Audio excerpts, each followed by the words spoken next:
가지 같이 나눠서 이렇게 했었는데요.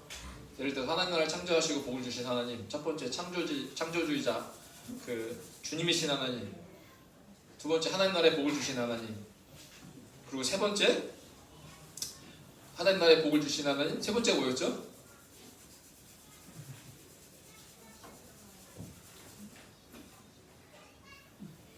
갑자기 기억이 안 나네 저도. 네, 그 은혜원. 그건 두 번째 주인데요.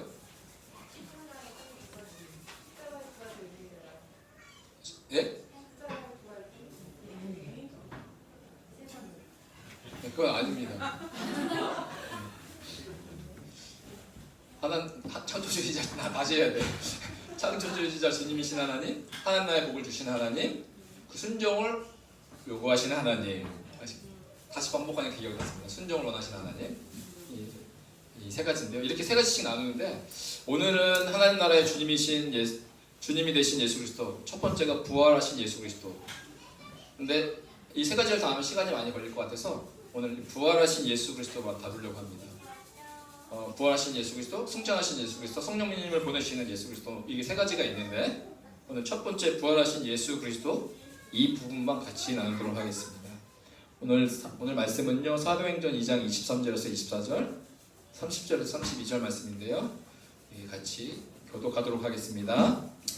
그가 하나님께서 정하신 뜻과 미리 하신 대로 내준 바 되었거늘 너희가 법 없는 자들의 손을 빌려 못 박아 죽었으나 하나님께서 그를 사망의 고통에서 풀어살리셨으니 이는 그가 사망에 매여 있을 수 없었습니다. 그는 선지자라 하나님이 이미 맹세하사 그 자손 중에서 한 사람을 그 위에 앉게 하리라 하심을 알고 미리 본고로 그리스도의 부활을 말하되 그가 음부에 버림이 되지 않고 그의 육신이 사고를 당하지 아니하시리라. 이 예수를 하나님이 살리신지라 예수가 다 일의 증인이로다. 오늘 우리 네 번째요. 첫 번째 하나님 나라를 창조하시고 복을 주신 하나님, 두 번째 주님께 불순종하여 하나님 나라에서 쫓겨난 죄인들, 세 번째는 우리가 받을 죄의 형벌을 대신 받으시고 죽으신 예수 그리스도. 오늘 네 번째는요, 하나님 나라의 주님이 되신 예수 그리스도라는 제목으로 같이 말씀을 나누려고 합니다. 우리 가운데 하나님의 은혜가 임했습니다. 그 하나님의 은혜가 뭐냐라고 할 때 우리 저번 주에 비춰서 설명해 본다면 하나님의 은혜는 뭐였냐면 바로 예수님을 화목제물로 세우셨다는 소식입니다. 화목제물로 세우신 이유가 뭐예요? 우리의 두 가지의 문제가 있어요. 뭐냐면 왜 화목제물로 세우셨다는 이 소식이 왜 하나님의 은혜가 되냐?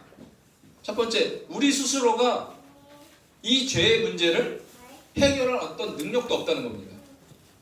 그래서 우리의 죄의 문제, 죄의 결과로 사망이 오는데 이 사망을 끊어낼 수 있는 그 능력이 우리에게는 없다라는 것이었어요. 두 번째는 하나님 앞에서 인정을 받다. 인정받기 위해서 뭐예요? 모든 율법을 다 지켜야 돼요. 근데 의인은 없나니 하나도 없다. 율법의 행위로 말미암아 구원을 얻을 만한 육체가 이 땅에 없다. 그래서 하나님 앞에 인정받을 만한 의로움도 이룰 수 없는 존재가 바로 우리예요. 두 가지 능력적인 면, 그 의로움적인 면에서 우리는 하나도 준비가 되어 있지 못한 자들입니다. 그럴 때 하나님의 은혜가 임했다는 거죠.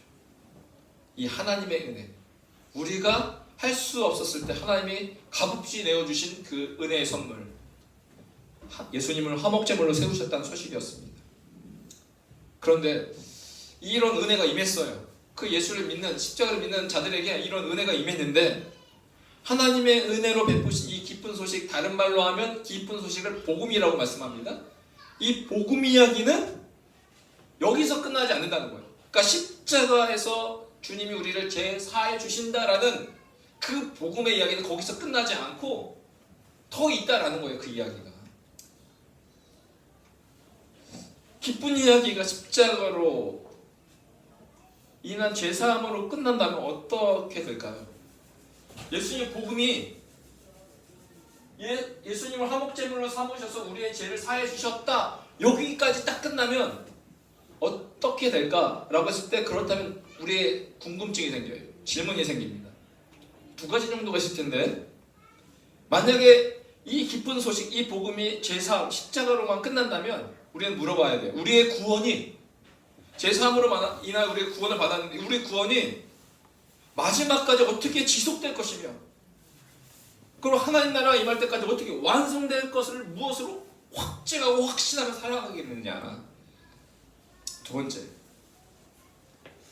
구원받은 이후에 누가 우리를 보호하며 인도할 것이냐 라는 우리의 두 가지의 질문을 던질 수가 있습니다. 그래서요, 오늘 예수님의 그 십자가의 은혜, 이 모든 궁금증은 십자가 위에서 위대한 죽음을 죽으신 이 예수님이 십자가에서 죽으실 뿐만 아니라 그 다음 장에서 그 이야기가 해결될 것이다. 그래서 오늘 이 십자가의 은혜를 넘어 다음 장으로 우리가 넘어갈 겁니다. 그 다음 장으로 넘어가면 어떤 이야기가 나오냐? 부활에 대한 이야기가 나온다. 제3을 넘어 다음 스텝이 뭐예요? 부활하신 예수 그리스도입니다. 라는 것입니다. 그래서 오늘 시간 부활에 대한 이야기를 나누고 싶은데, 예수님이 십자가에서 죽으시고 죄를 사하신 것으로 끝나지 않으셨고요. 그 다음이 예수님이 부활하셨다는 그 다음 이야기가 있다라는 것이 기쁜 소식이고 복음이라는 겁니다. 예수님은 부활하셨다. 이 사실이 실제로 많은 믿는 자들에게 기쁨이 되고 기쁨으로 끝나지 않고 소망으로 나아가게 됩니다. 예수님이 부활하셨다면 그 부활의 소망을 나도 꿈꾸게 된다는 것이죠. 그래서 예수님의 부활을 믿는 자들의 기쁨과 소망이 되기 위해서는 전제 조건이 있어요. 이 부활을 맞이한 자들에게 기쁨과 소망이 되신 예수님의 부활이 나의 기쁨과 나의 소망이 되기 위해서는 그 전제가 뭐냐면 예수님의 부활이 사실임을 내가 믿어야 돼. 예수님의 부활을 내가 믿지 않고 어떻게 예수님의 부활이 내게 기쁨이 되고 나도 그런 부활의 소망을 가지며 살 수 있을까? 불가능하죠. 그래서 먼저 예수님의 부활의 사실을 우리가 믿어야 합니다. 예수님이 부활하셨습니까? 아멘. 이 사실이 부활인지 아닌지는 되게 논증이 많아요. 아니다, 부활이다. 부활을 부인하는 글을 읽어보니까 기절설, 도둑설부터 환상설, 모르는 게 많아요. 그런데 우리 입장에서는 예수님 부활하셨다라는 이야기가 분명히 있고요. 그래서 오늘은 역사적으로, 성경적으로 예수님이 부활했다는 이 사실을 같이 나눠보려고 합니다. 첫 번째, 역사적 증거가 있습니다. 이 역사적 증거는 그 사실을 보고, 듣고, 그 사실을 기억했던 그 기록자, 역사가들에 의해서 예수님의 부활에 대한 이야기들이 있습니다. 첫 번째는 예수님의 처형은 기독교인뿐만 아니라 비기독교 역사가들도 예수님의 이야기를 기록하고 있다라는 것이에요. 첫 번째가 요세푸스. 요세푸스 많이 들어보셨죠? 37년에서 100년여경 살았던 인물인데, 그러니까 예수님 당시의 사람이에요.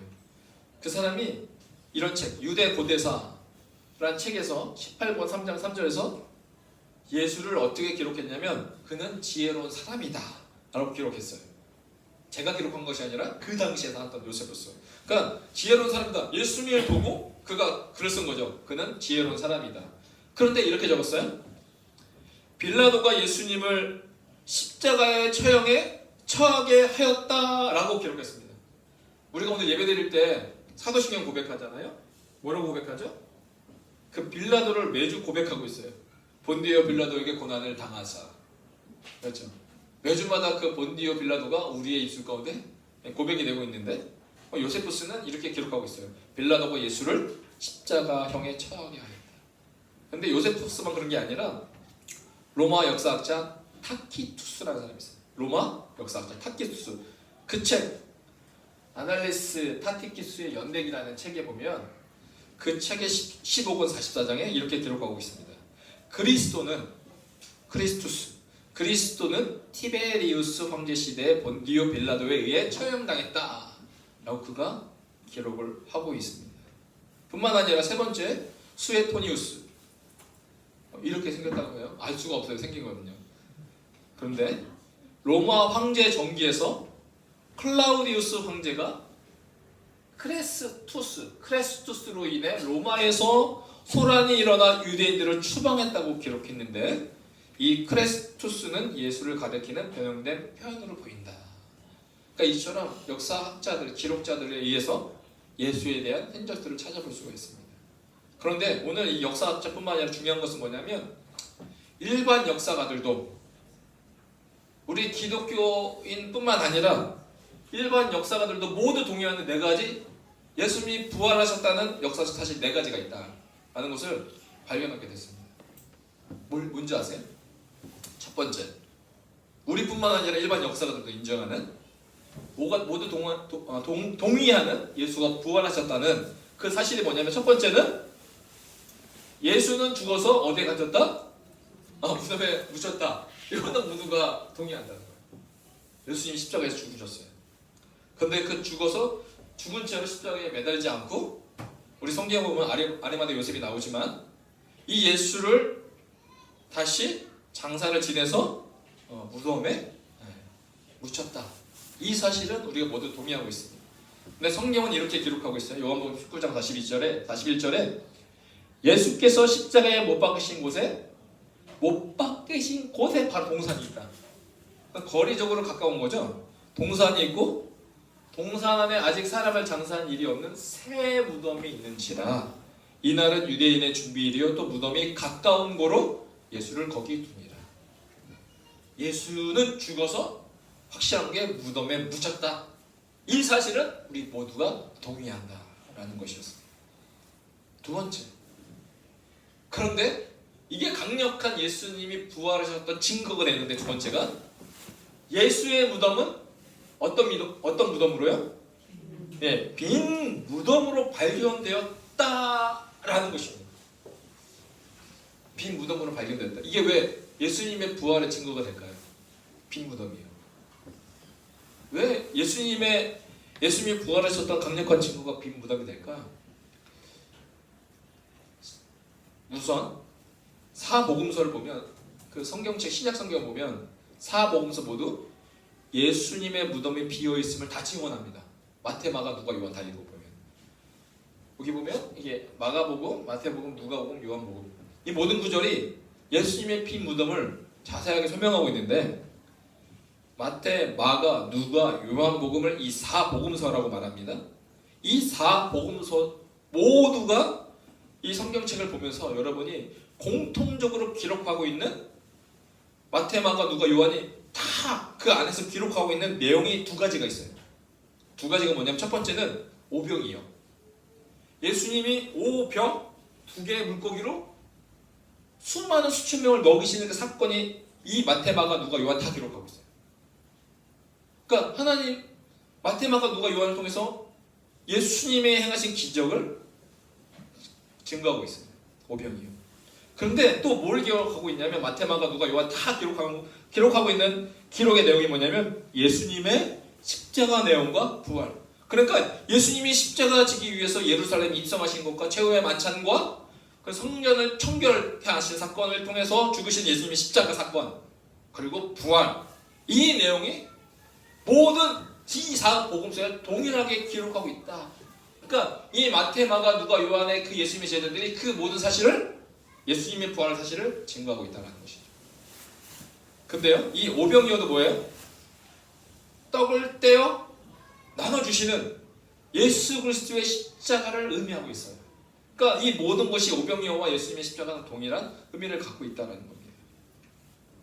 그런데 잘 보세요. 왜 빈무덤이, 왜 부활하신 예수 그리스도를 뜻하냐? 우리가 생각해 보자는 거죠. 예수님의 무덤 앞에 병사들이 있었어요. 병사들이 무덤을 지켰습니다. 그래서 상식적으로는 예수님을 시체를 훔쳐갈 수가 없어요. 그렇죠? 이 무덤을 지킨 병사들은 심지어 예수님의 제자들이 이 무덤에서 지키고 있다가 자기네들이 막 문을 열어가지고 예수님 시체를 훔쳐간 게 아니에요. 가져간 게 아니에요. 이 무덤을 지킨 사람들은 로마 경비병들이었습니다. 그러니까 유대 사람들의 말을 듣지 않겠죠. 이는 뭐랑 연결되냐면 제자들이 시체를 훔쳤다는 도적설이 있어요. 예수님 부활하지 않았어. 예수님 시체를 훔쳐갔어. 이 도적설의 주장과 또 한 가지가 있는데 예수님이 기절했다가 예수님이 십자가에 못 박혔을 때 기절했다는 거예요. 그래서 죽은 줄 알고 무덤 안에 넣어놨다가 예수님이 기절한 상태에서 깨어나서 돌문을 열고 도망갔다 라는 기절설이 있어요. 근데 기절설 말이 안 되죠. 어떻게 돌문을 열 것이며 돌문을 열면 병사들이 있는데 어떻게 그들을 제치고 도망갈 수 있겠습니까? 도적설, 기절설 이 두 가지가 있어요. 그런데 잘 보세요. 마태복음 27장 62절에 보면 이 도적설에 대해서 이렇게 설명하고 있어요. 그 이튿날 준비일 다음 날이라 대제사장들과 바리새인들이 함께 빌라도에게 다시 찾아갔어요.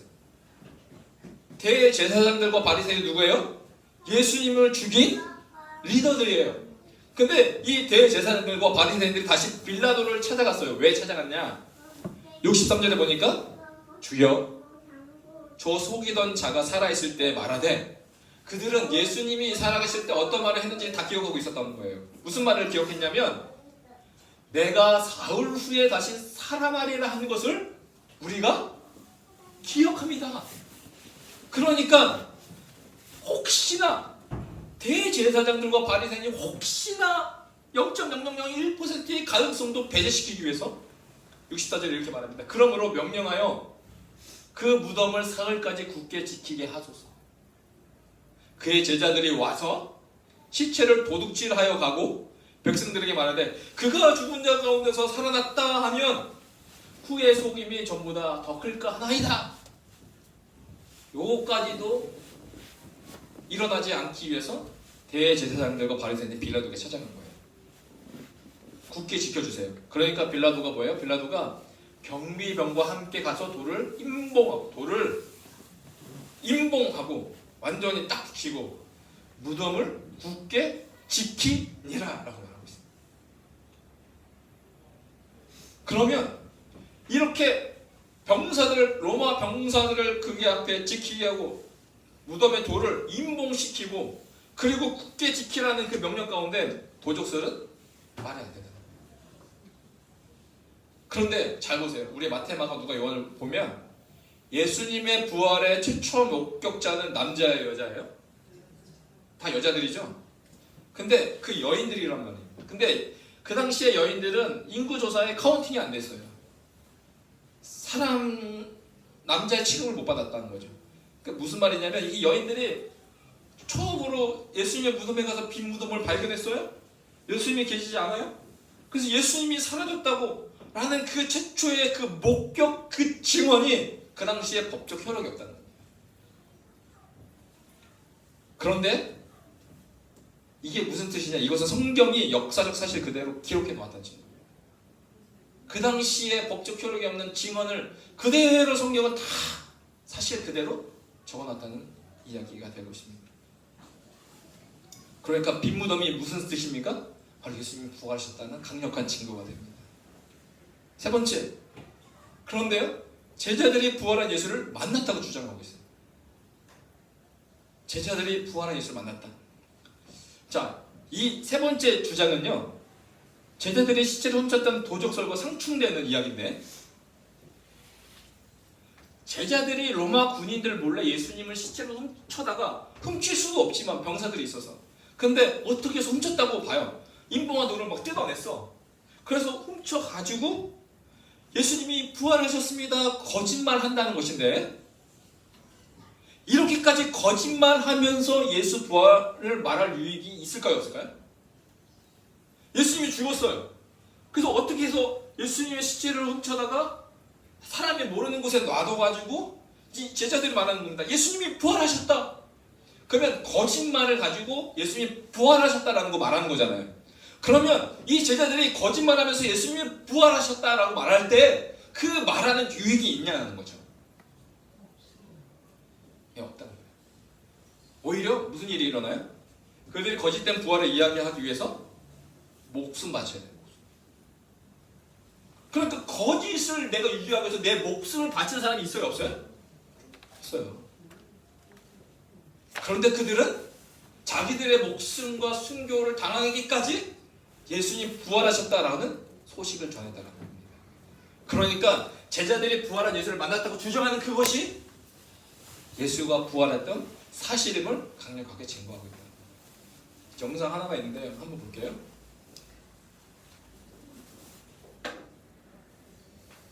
Well, as you know, Jesus is dead. But stick with me, okay? Stick with me. I have a plan. We are going to steal his body.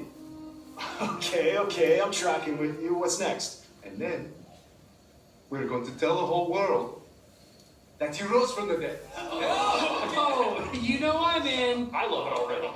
All right, classic. Then what? And then we're all going to get brutally murdered. Wait. Come again. Could you go over that last part real quick? Oh, what? We get murdered. What's the problem? I like it. I like it. I mean, don't get me wrong, Pete. I love me a good hoax as much as the next guy, right? It's what's in it for us?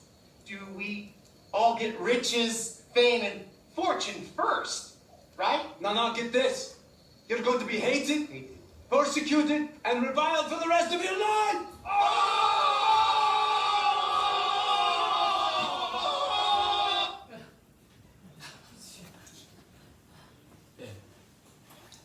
그러니까 재밌게 찍은 영상인 것 같아요. 부활의 거짓말이 아닌 명백한 증거가 뭐예요? 만약 예수님이 진짜 죽었어, 부활하지 않았어. 그런데 우리가 그 예수님 부활하셨다는 소식 때문에 우리가 밖에만 너무 좋아할 인간이 어디 있냐는 거죠. 그런데 예수의 제자들은 진짜 예수의 부활을 보았고 증거했다는 거예요. 우리가 다 알잖아요. 베드로는 어떻게 죽었어요? 베드로는 안디옥 아시아 미노르 그리고 로마에서 사역했고, 그는 아내가 십자가의 형을 받는 모습을 강제로 지켜본 다음에 자신도 자신의 주가 죽었던 것처럼 죽지 않기 위하여 거꾸로 매달린 채 십자가에 죽습니다. 안드레죠. 안드레는 어떻게 죽었습니까? 그리스 아키아의 파트라스라는 마을에서 몽둥이로 맞은 다음에 십자가에 묶여 죽을 때까지 방치되었다는 식으로 순교했습니다. 야고보죠. 야고보는 그때 헤롯 왕이 손을 들어 교회 중에서 몇 사람을 해하려 하여 요한의 형제 야고보를 칼로 죽이니 야고보가 헤롯에 의해 칼로 죽임을 당했습니다.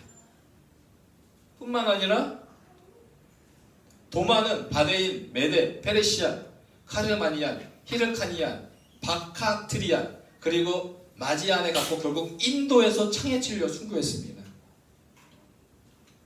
그리고 마태는 이디오피아의 도시의 나다바에서 칼로 살해당했습니다. 그리고 빌립은 소아시아의 부르기아에서 사역하다가 히에라볼리에서 순교한 것으로 전해지고 있습니다. 마지막으로 하나 더 본다면 바돌로메는 열방의 복음을 전했고 자신이 인도에서 마태복음을 번역하여 퍼뜨렸습니다.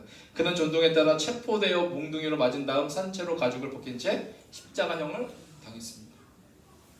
이렇게 하나같이 제자들이 이렇게 죽을 수 있었던 것은 바로 이 제자들이 예수의 부활을 봤다는 거예요. 왜냐하면 잘 보세요. 예수님이 잡히시는 그날 밤 제자들은 다 어떻게 했어요? 다 도망갔어요. 그 자리에 요한과 베드로가 갔죠. 근데 그 베드로마저도 3번 예수를 모른다고 부인했어요. 그렇게 두려움에 겁에 떨렸던 그들이 예수님이 부활했다고 당당히 말할 수 있었던 것은 예수님의 부활을 봤기 때문에 그렇습니다. 그런데 바울이 이렇게 고백해요. 고린도전서 15장 3절에 내가 받은 것을 먼저 너희에게 전하였느니 이는 성경대로 그리스도께서 우리 죄를 위하여 죽으시고 그가 죽으신 것도 성경대로 죽으신 겁니다. 장사 지낸 바 되셨다가 성경대로 사흘 만에 다시 살아나신 것도 성경대로 사흘 만에 다시 살아난 겁니다. 라고 하면서 다시 살아나실 때 첫 번째 게바에게 보이시고, 게바는 베드로죠. 게바에게 보이시고 후에 12 제자에게 보이셨습니다. 세 번째, 그 후에 500여 형제에게 일시에 보이셨습니다. 그러면서 그 중에 500여 명의 형제 중에 지금까지 대다수는 살아있고 어떤 사람은 잠들었습니다. 500여 형제, 여기에 자매들이 포함되지 않고 아이들도 포함되지 않고 어른들 포함되지 않습니다. 실제로 500여 명이 더 되겠죠. 근데 500여 명이 지금 받고 그들이 살아있대요. 예수님의 부활을 목격했던 증인이 500명 중에 대부분이 살아있다라고 바울이 고백하고 있어요. 그럼 만약 바울이 거짓말했다면, 예수님이 부활하지 않았는데 부활했다라는 식으로 거짓말했다면 고린도전서가 성경으로 남지 못했을 겁니다. 거짓말한 책이기 때문에. 뿐만 아니라 바울 자신도 거짓말쟁이가 되었을 겁니다. 그런데 바울은 어떻게 살았습니까? 바울 자신도 예수님을 기꺼이 순교당했습니다. 그래서 제자들이 부활한 예수를 만났다고 주장하는 그 사실 자체가 예수님이 부활하셨던 강력한 증거가 된다는 겁니다. 네 번째, 부활한 예수님을 만난 경험으로 인해, 이 네 번째야말로 모든 사람이 인정하는 건데, 이 부활한 예수를 만난 경험으로 인해 제자들의 삶이 급격하게 변화되었다는 거예요. 여러분 아시죠? 베드로, 예수님이 잡히시던 날 밤 베드로는 예수를 모른다고 3번이나 부인했습니다. 그는 부활하신 예수님을 만났습니다. 그리고 오순절 성령이 임하자 그는 어떻게 됐습니까? 이젠 죽음을 초월하여 그리스도의 부활을 증언하는 자가 되었습니다. 이렇듯 삶을 통해서 급격하게 변화된 제자들의 모습을 통해서 예수님이 부활하셨다는 것을 우리는 알 수 있게 되었습니다. 이처럼 이 네 가지가요, 일반 역사가들도 모두 동의한 네 가지 역사적 사실입니다. 그런데 이것만 있나요? 아니에요.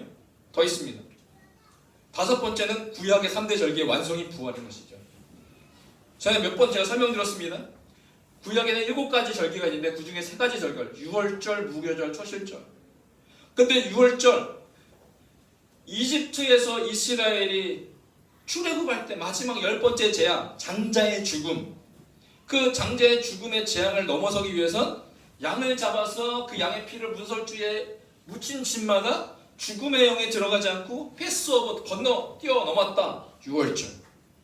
그 유월절. 근데 그 어린 양의 피로 말미암아 살았던 그 유대인의 사람들은 살았고, 그렇지 않은 이집트 사람은 장자가 다 죽게 되었습니다. 그런데 그 유월절에 누가 죽으십니까? 예수님. 그러니까 세례 요한이 정확히 본 거예요. 세상 죄를 지고 간 하나님의 어린 양이로다. 그러면 그는 우리의 죄를 위해서 어린 양처럼 대신 죽으시는 삶을 사셨는데 언제 죽었냐? 유월절에 죽으셨다. 그러니까 유월절을 성취하신 거예요. 완성시키셨어요. 그리고 무교절, 초실절, 처음 열매를 맺는 그날 부활의 첫 열매가 되어주셨다. 그런데 이 유월절이 오늘날 우리에 따지면 금요일입니다. 금요일 저녁부터 시작해서 토요일날 해 질 때까지 금요일날 시작했어요. 유월절이. 그리고 토요일이 지나서 예수님 부활이 언제 부활하셨어요? 네, 주일날, 일요일날 부활하셨습니다. 그래서 6번째가 지금은 안식일이 아닌, 우리가 안식일을 지키는 것이 아닌 주일을 지키는 것도 다 부활의 증거 때문에 그렇다라는 겁니다. 예수님이 부활하신 그 부활을 지키며 오늘 예배드리는 것, 이 자체가 예수님이 부활하셨다라는 것입니다. 이러한 변화는 주님이 부활하셨다는 강력한 증거가 된다는 것입니다. 자, 예수님이 십자가에서 처형된 후 말했죠. 제자들은 두려워서 다 숨었습니다. 도망갔어요. 그런데 부활의 주님을 만난 제자들은 용감하게 변화의 부활을 증언하며 이제는 죽음까지도 감수하는 자들이 되었어요. 로마 제국이 강력한 탄압을 했음에도 불구하고 초기 기독교는 예루살렘에서부터 급속도로 퍼져나가기 시작합니다.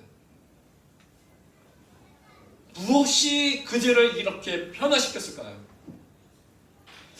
그저 두려움에 떨어서 다 도망갔던 이 제자들이 이제는 어떠한 탄압에도 불구하고 그 부활하신 예수님을 증거할 수 있었던 그 원인, 그들을 변화시켰던 그것이 무엇이냐? 단 한 가지였습니다. 바로 부활을 직접 경험했기 때문에 그렇습니다. 그 예수님이 말씀하셨던 그 모든 말씀을 이루시고 죽으시고 부활하신 예수님을 그들이 만났기 때문에, 경험했기 때문에 이제는 그들이 부활에 대한 기쁨과 소망을 가지고 우리 삶 가운데 어떠한 탄압과 어려움과 고난이 올지라도 예수님처럼 우리가 부활의 소망을 가지고 살아갈 수 있다는 그 부활의 소망이 우리의 삶에 어떠한 것보다 뛰어넘었기 때문에 그렇습니다. 예수님의 십자가는요, 우리의 죄 문제를 해결한 십자가였습니다.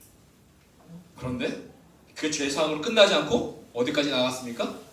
부활하시는 그곳까지 나아감으로 우리 죄사함을 받은 우리 인생이 위에 부활의 기쁨과 소망을 가지고 나아갈 수 있도록 주님이 부활해 주셨다라는 겁니다. 지금까지 예수님의 부활의 사실임을 저는 이야기했습니다. 그렇다면 어떻게 예수님은 죽음에서 부활할 수 있었을까요? 부활하신 건 사실이라고 믿는데, 여러분, 그러면 예수님이 죽음에서 어떻게 부활할 수 있었죠? 예수님이 어떻게 부활할 수 있었어요? 그걸 어떻게 하셨죠? 네. 부활하실 수 있었던 그 이유가 뭐냐? 어떻게 예수님이 부활하셨냐? 우리가 부활하셨다라고 우리가 믿지만 어떻게 부활하셨냐라는 것은 생각을 잘 안 해왔던 것 같아요. 오늘 우리가 읽었던 본문에 나옵니다. 사도행전 24절, 32절. 이는 그가 사망에 매여 있을 수 없었습니다. 우리가 다 일의 증인이라의 앞의 구절은 어떻게 설명하고 있느냐? 이렇게 설명하고 있습니다. 하나님께서 그를 사망의 고통에서 풀어 뭐 했다고요? 살리셨으니 이 예수를 누가요? 하나님이 살리시지. 하나님이 이 예수를 살리셨다. 이 부활의 주체가 누구냐? 바로 하나님이시다라는 것을 베드로는 강력하게 설교하였습니다. 그러면 하나님은 예수님을 다시 살리신 이유가 무엇이에요? 하나님이 예수를 살리셨어요. 죽음의 권세에서 예수를 살리셨어요. 근데 살리신 이유가 뭐죠? 그 이유가 뭐예요? 24절 다시 한번 볼게요. 24절 다시 보면 하나님께서 그를 사망의 고통에서 풀어 살리셨으니 그 다음 이는 그가 사망에 매여 있을 수 없었음이라. 왜 예수님이 사망에 매여 있을 수 없었던 이유가 뭘까요? 크시죠? 그 이유는 바로 그분이 어떤 분이에요? 의인. 죄는 없나니 하나도 없으신 분. 모든 율법을 이루신 완성하신 분. 그러니까 그가 사망에 매여 있을 수 없었던 이유가 뭐예요? 완전한 거룩하신 의로우신 단 한 분 예수 그리스도이기 때문에 그렇습니다. 그 의로우신 분이 우리를 위하여 십자가에 죽으셨기 때문에 우리의 죄가 사해질 수 있다. 그분이 바로 어린 양 되신 예수 그리스도. 근데 그분이 사망에 매여 있지 않고 부활하심으로 이제는 그 부활의 주님이 우리의 주님이 되어주셔서 우리의 부활의 기쁨과 소망을 가지고 살아갈 수 있게끔 십자가 이후의 부활로 우리를 이끄시고 인도하신다라는 사실입니다. 이 사실이 놀라운 복음입니다. 예수님의 부활은 일시적인 부활이 아닙니다. 다시는 사망이 지배하지 않는 영원한 부활이었습니다. 그리고 영광스러움으로 다시 살아난 부활이었습니다. 복음의 핵심입니다. 예수님의 십자가, 이 십자가를 통해서 죄를 해결해 주셨습니다.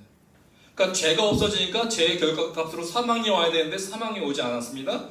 그래서 죄의 결과인 사망을 이기신 십자가였습니다. 그래서 사망을 이기신 그 십자가, 이젠 사망의 지배를 끊어버리고 이제 완전한 자로 부활하신 것이 바로 예수님이 이루신 놀라운 일이었습니다. 그렇다면 믿는 자들의 기쁨과 소망이 된 예수님의 부활은 우리에게 어떤 의미가 있는 것인가? 예수님의 부활은 바로 뭐였습니까? 예수님의 십자가 사역이, 예수님의 부활이라는 것은 예수님의 십자가 사역이 바로 하나님의 뜻대로 성취되었음을 증명한 것이 바로 예수님의 부활이었습니다.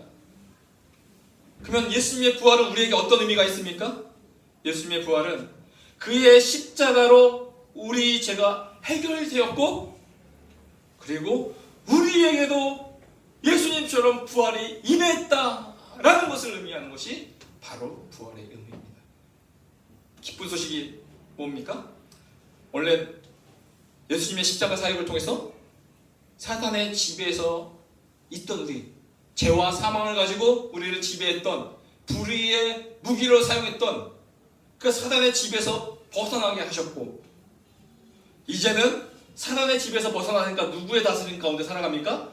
하나님의 다스림 가운데 살아가게 하신 십자가와 부활, 이것이야말로 바로 기쁜 소식 복음입니다.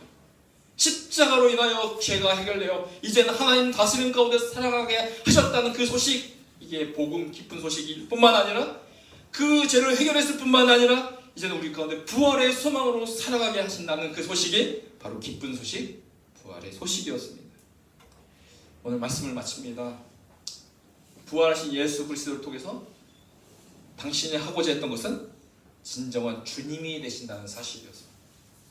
사단의 주인이 아닌 이제 하나님 나라의 주님이 되어주셔서 우리를 다스리신다. 그 일을 위해서 첫 번째 예수님이 부활하셨다는 것입니다. 기쁜 소식은요, 십자가로 우리의 죄가 해결되었다는 것 뿐만 아니라 기쁜 소식은 우리도 부활의 소망을 가지고 살게 되었다는 겁니다. 그래서 십자가의 죽으심과 부활을 통해 이루고자 하셨던 것은 무엇입니까? 단 한 가지, 이제 사단의 지배가 아닌 하나님이 다시 우리의 주님이 되어 우리를 다스리며 그 다스림 가운데 살게 해 주셨다라는 것입니다. 이것이 부활의 놀라운 의미입니다.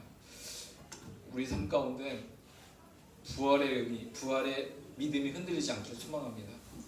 예수님이 진짜 부활하셨을까? 이 부활의 믿음이 흔들리면 전체가 흔들리기 시작합니다. 제자들을 보십시오. 그들 다 의심하고 도망갔던 자들입니다. 그런데 부활의 주님을 만나는 순간, 그들의 성령님이 임하셨던 그 순간 그들은 완전히 부활의 주님을 증거한 자로 변화되었습니다. 그렇다면 하나님, 오늘 우리가 기도할 때 하나님의 부활의 그 기쁜 소식으로 충만한 삶 살아가는 인생 되기를 원합니다. 라는 그 부활의 증인으로 살기를 원합니다. 라는 우리의 삶이 되기를 주의 이름으로 축복합니다. 기도하겠습니다. 하나님 아버지 감사합니다. 예수님이 우리 죄를 위하여 죽으셨다는 그 사실뿐만 아니라 죽음의 권세에서 우리가 잊지 않도록 이제는 부활하셔서 부활의 첫 열매가 되어주셨고, 이제는 우리도 부활의 기쁨과 소망을 가지고 살게 하셨던 그 주님, 이제는 죄의 권세가 아닌 주님의 권세 아래, 하나님의 통치 아래 살게 하셨음을 고백합니다. 하나님 아버지, 이 부활의 기쁨을 가지고 살아가는 우리의 모든 인생 되게 하여 주시옵소서. 감사드리며 예수님의 이름으로 기도합니다.